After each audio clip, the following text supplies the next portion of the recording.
नमस्ते दोस्तों, कैसे हो आप सब।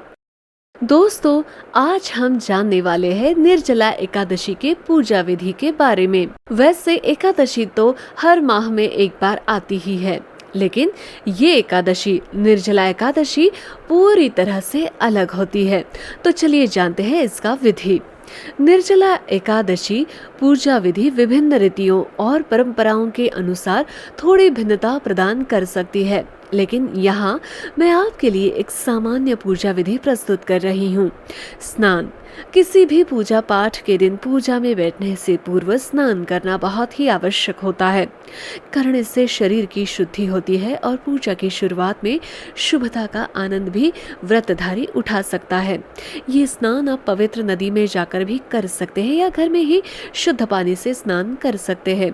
पूजा स्थल की तैयारी। किसी भी पूजा पाठ में बैठने के पूर्व एक बार सुनिश्चित कर लेना चाहिए कि जिस स्थान पर पूजा हो रही है वो स्थान शुद्ध है या नहीं, क्योंकि पूजा पाठ में साफ सफाई का बहुत ध्यान रखा जाना चाहिए, वरना आपकी पूजा निष्फल हो जाएगी।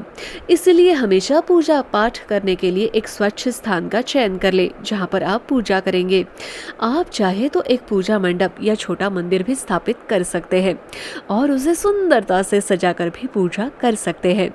देवता की मूर्ति। पूजा और मूर्ति धार्मिक साधना के माध्यम से व्यक्ति को आध्यात्मिक आनंद, शांति और उच्चतम प्रेम की अनुभूति करने का अवसर प्रदान करते हैं।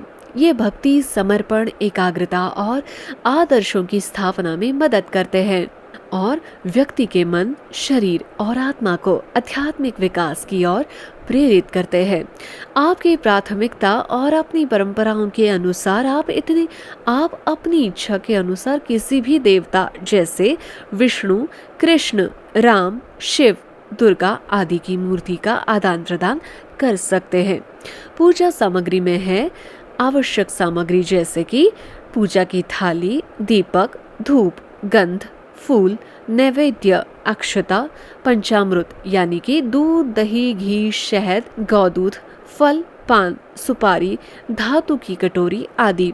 ये सब बहुत जरूरी होता है, इनके बिना पूजा असंभव है। और अब देखते हैं पूजा का क्रम। निर्जला एकादशी पूजा के दौरान आपको अपनी देवताओं की मूर्ति को पवित्र जल से स्नान करवाना है। फिर उस मूर्ति को साफ करके उस पर सुंदरता के साथ चंदन और कुमकुम लगाए।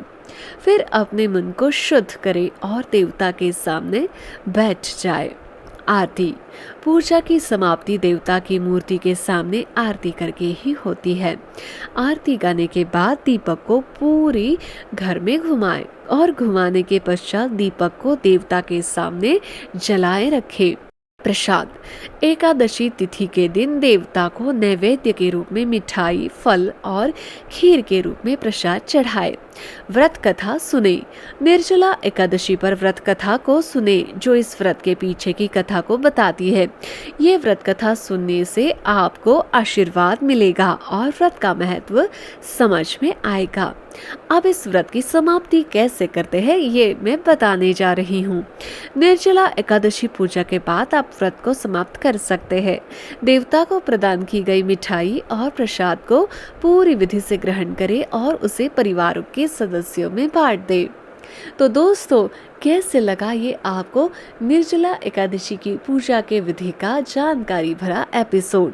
और अगर आपको इसके बारे में कुछ और बातें जाननी है तो हमें कमेंट सेक्शन में कमेंट करके ज़रूर बताइएगा। चलिए मिलते हैं अगले टॉपिक पर। धन्यवाद।